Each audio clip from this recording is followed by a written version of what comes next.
This is a really difficult episode, and I thought about it long and hard because I'm going to talk about some tricky topics that we don't generally talk about openly.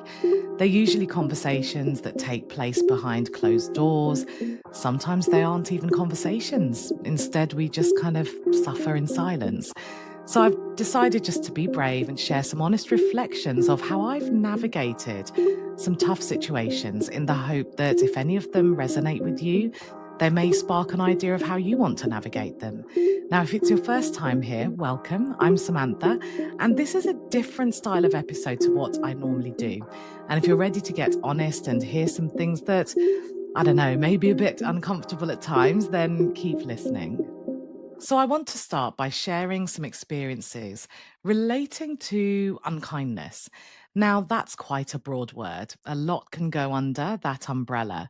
But for the sake of ease, I'm going to stick with it because I suppose underpinning a lot of the things that I'm going to talk about could be deemed unkind. It could be unkindness. I speak to a lot of tutors in general and people who are in the education space.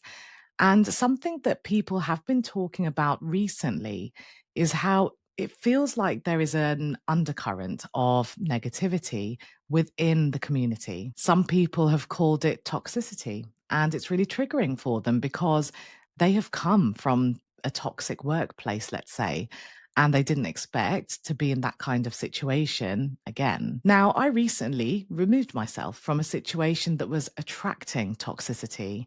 And when I decided to remove myself, I realized something that's really key.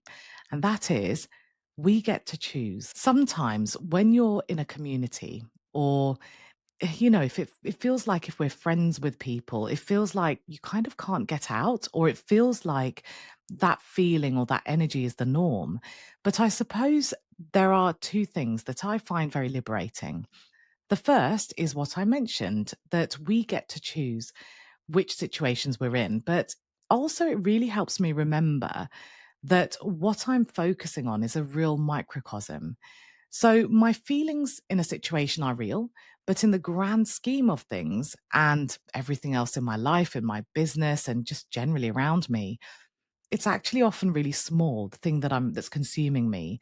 And that recognition has been so key to making sure that I don't get consumed by situations or by feelings. And just returning back to that concept of how we get to choose. The one thing that has been a bit of a breakthrough for me as I was unpacking this is the whole concept of making sure that you have the right people around you. We often hear that advice, don't we? That it's important to surround yourself with the right people. And the reason why I find this interesting and valuable is because we actually have to deep dive into what right means for us when we're making that decision. So, for example, you might be feeling a certain way, and that might include some negative feelings.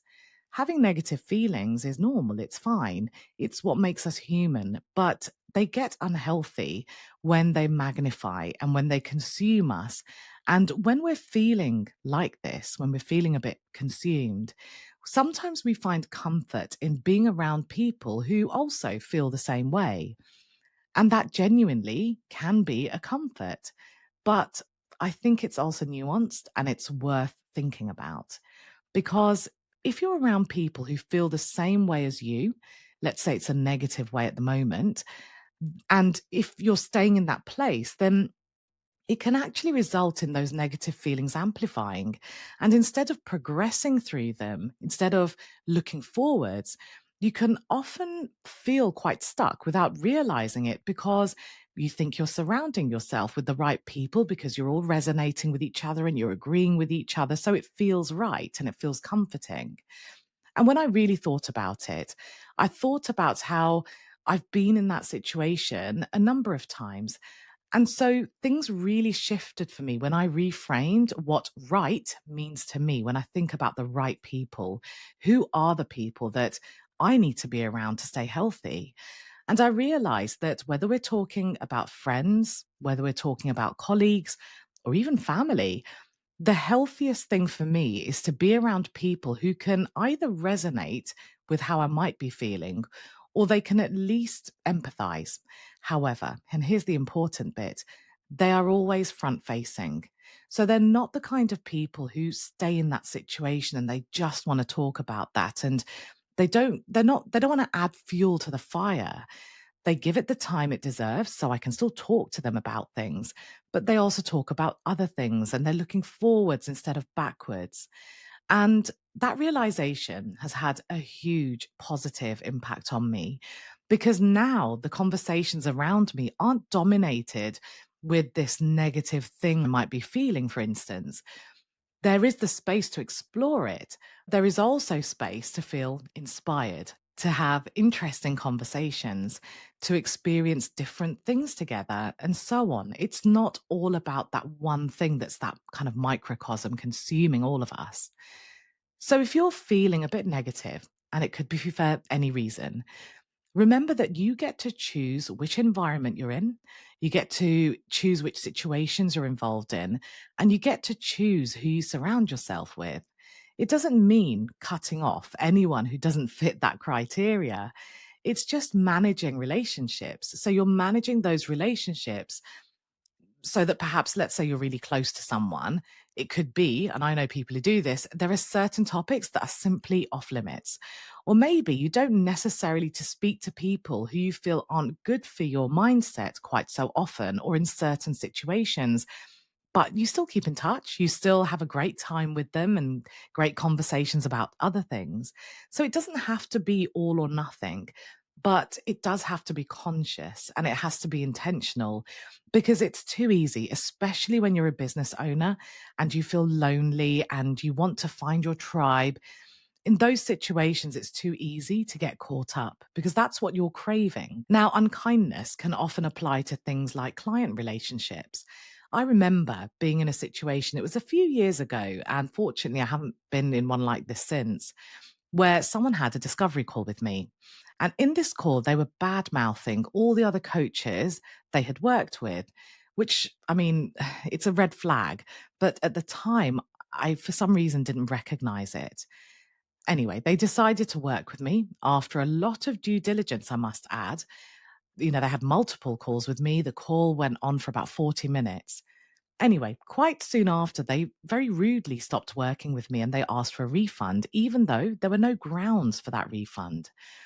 And I do think this falls under unkind behavior because life can throw curveballs or circumstances can change. Of course, all of these things can happen. But there's a way of handling those situations. And sometimes people choose the unkind route or the thoughtless route where they're not being very sensitive about what they're saying and how they're coming across. In many ways, when you're wearing your professional hat and when you face these kinds of interactions and these kinds of situations, they can actually be harder to navigate than personal situations. Because in personal situations, you don't necessarily have to maintain this professional face all the time. However, the same mindset does apply. Firstly, you get to choose how you handle that situation. Their behavior doesn't have to impact yours. And the reality is, them leaving you, if that's the kind of person they are, if that's how they communicate, then it's actually a good thing. It's actually a lot easier when the wrong clients decides to stop working with you rather than you having to find a way to stop working with them if you've made some kind of commitment, let's say. And earlier, I talked about how we often focus on a microcosm of a much bigger picture. I know I do this a lot, and I have to check in with myself. And in this situation, a similar concept does apply because although that one situation, that one interaction feels very big at the time, if you count how many clients you have or you've had, and how behavior like this is actually in the minority. I mean, I can count this on one hand, it's once. It really helps because sometimes we take things personally, don't we? When in reality, someone's behavior is probably more of a reflection on where they're at and what they might be struggling with. Or maybe it's just the kind of person they are, but it doesn't have to necessarily be personal. Another challenge I want to talk about is how to navigate a very noisy social media platform or platforms, the social media world in general. If you're on social media and you're immersed in your industry, or even if you're not, and you connect with lots of different people, it can feel noisy very fast, especially certain platforms like Facebook, let's say, where you might be connected with people. Plus, you're in lots of different groups. You might be following certain pages. There's a lot of different moving parts, and it's like the noise is doubled and tripled compared to other platforms where you just perhaps have connections with people, but you don't have the added dimension of groups and so on.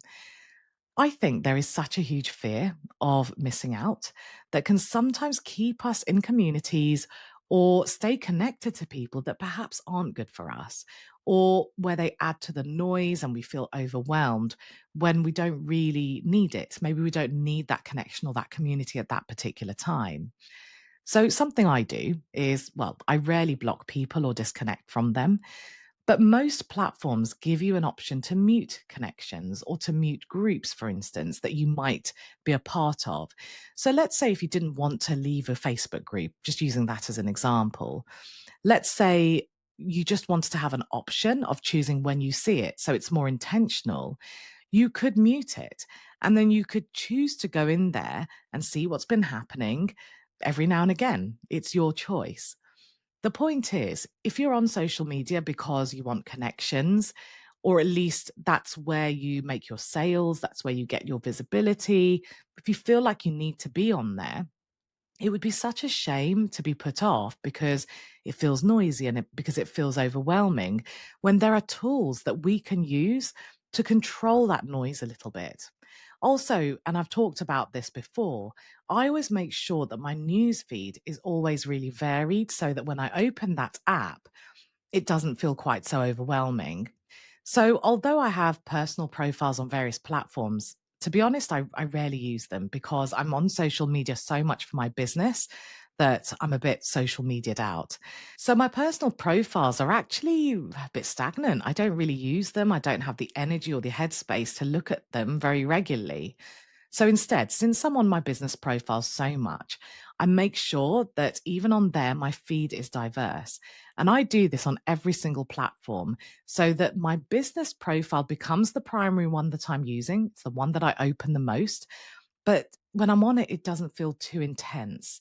I actually remember the first time I felt the need to do this. And it was when I was starting to feel quite burnt out because all I was doing was either working or when I wasn't working and maybe you know, I was doing something else, I'd still be thinking about working. And then on top of that, when I opened any of the apps on my phone for the social media platforms or when I opened my emails, that was also work related. And it just felt like too much. And that's why even my email subscriptions are varied. The people I connect with, the people I follow, everything is varied. On my work Instagram, for example, I follow people who share great recipes for the Mediterranean diet.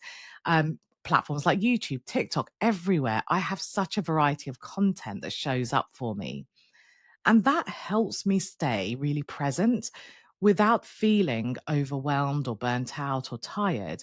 Because the reality is, with any kind of content marketing, just publishing content without any presence, it doesn't really work anymore. It may bring in drips of interest, but that feels like a bit of a wasted effort. If you're working hard to produce content and you're only getting tiny breadcrumbs of results, then the effort in the first place feels a bit wasted. Whereas if you're able to be present, and that always shows, it's really obvious when someone just churns out content but is never really on there. They don't reply to comments, they don't have anything that's current, it's very evergreen style content. So when you're present, you build genuine connections with people, which for me is actually what social media is all about. That's why I'm on there for my business. Sure, I make sales through it, but building those relationships is the front focus for me. Because going back to surrounding yourself with the right people, I include clients in that category. I want to work with, and I do work with really good people who I love being around. In fact, I meet many of my clients socially, and many of them become friends. And I really like that aspect. So, building relationships beforehand on platforms where, yes, I'm also making sales and talking about my business makes a huge difference to the experience that I have as a business owner because I spend a lot of time with my clients. And it also helps keep that fire burning in terms of just loving what I'm doing and wanting to continue it. Now, I'm going to tackle one more challenge, and that is the challenge of boundaries. And similar to unkindness, so many things falls under this boundaries category, but they're so important and yet they can be so hard to enforce because in some situations, being boundaried also feels like you're not being kind, or it might feel like you're not being supportive enough. But there's that saying, isn't there, that you can't pour from an empty cup. So we have to look after ourselves first. So I suppose one boundary that we really need to be mindful of is how accessible we are to people, whether that's our clients, our friends, our family, whatever really.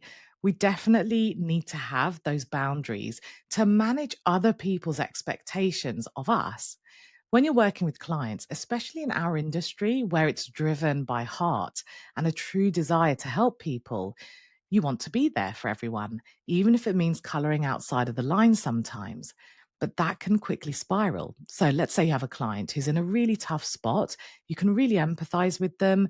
And let's say you've been working with them for quite a long time. So you know them really well. And therefore, you know how much it would mean to them to have your support.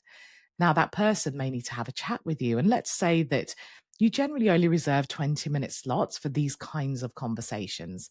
But this conversation ends up being over an hour. As a one off, that can feel fine. But that can then spiral if it turns into more calls booked that go way over time. It can spiral because maybe they'll start contacting you outside of the hours that you want to be working. So you can be boundaried and you can be supportive at the same time. But I think it takes real confidence in yourself to acknowledge that in these kinds of situations. I remember speaking to my therapist about this. It was on this particular day, it was a really difficult day. A good friend of mine had passed away, and I was really struggling with it. But I was also supporting his partner, who was obviously massively struggling. And we had a lot of mutual friends. And I remember having this particularly busy work day, and I had this burning need to have a shower. Now, I know it sounds really weird. It wasn't that I was dirty, but it was like I needed to shower all that heaviness away. I need to wash it away. And I remember it was such a busy work day that I only had one slot in the day when I was going to have a chance to have this shower. So I was about to go, and then I received a message from a friend who was also struggling with our friend's passing. And he said, "Are you free to talk?" So in that moment, I had to make a choice. Do I go for what I needed or do I go for what he needed? And I chose what he needed. So by the end of the day, I was beyond exhausted, both mentally and physically, because I hadn't prioritized myself and I hadn't given myself the thing that I needed to just have a little reset. Now, I didn't see the problem with this initially. And I remember telling my therapist about this particularly hard day. And she said, "Well, what would have happened if you had said to your friend, 'I'm not free now, but I will be later?'" Such a simple and obvious phrase that didn't occur to me at the time because in that moment, my friend needed me, and that took precedence over what I needed. But that's such a classic example where boundaries can feel hard to enforce, but they can actually be really easy to enforce just with that slight shift, and it creates a win win situation. And I have found that the more visible I have been as a business mentor in the education space, the more people feel comfortable to come and speak to me about quite difficult situations they might be in. And I'm really pleased about that. I really am, because I'm glad that they don't think I'm unapproachable, for example. Because the reality is, I am approachable. I'm happy to talk to anyone if they're in a tough spot. But the flip side to that happening a lot means that I carry a lot of the heaviness as well, because no matter how good you are at distancing yourself emotionally from situations, if you're continually hearing things that feel negative, not in an unduly negative way, but still negative, you kind of absorb that energy and it weighs on you. And I've had to think about my boundaries and how I navigate these situations where I want to be supportive, I want to be approachable, But I also have to protect myself because if I'm feeling heavy, if I'm feeling weighed down by negativity, it infiltrates every part of my life. It affects my health, it affects my business. And I suppose the similar boundary to what I mentioned about my friend applies here. People are welcome to speak to me, but I can place a boundary of when I speak to them, I can pace it, so to speak. And that means that I can still be supportive while protecting myself. So that brings me to the end of today's episode. And if you've been feeling stuck or weighed down, maybe this is a reminder to just pause and ask, what's one choice I can make this week that will just feel lighter, kinder, or healthier for me? I know this one has been a little heavier than usual, but sometimes the most important conversations are the ones that feel the hardest to say out loud. And my hope is that even if one part of what I've shared resonates with you, it helps you reflect on the choices that you get to make, the people you surround yourself with, the boundaries, the situations that you're involved in. Because yes, business can feel tough and people can be unkind. Social media can be noisy, boundaries can be tested. But the common thread in all of this is that you always get to choose how you respond, who you keep close, and what you allow into your world. Thank you so much for listening and for letting me share these reflections with you. If this episode has struck a chord, I'd love to hear from you. Come and connect with me on the socials. I'm on Facebook, Instagram, LinkedIn, and let me know what part resonated the most.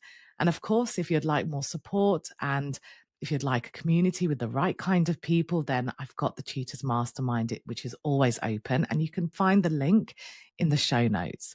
Thanks as always for giving me your time. You will hear from me on Wednesday.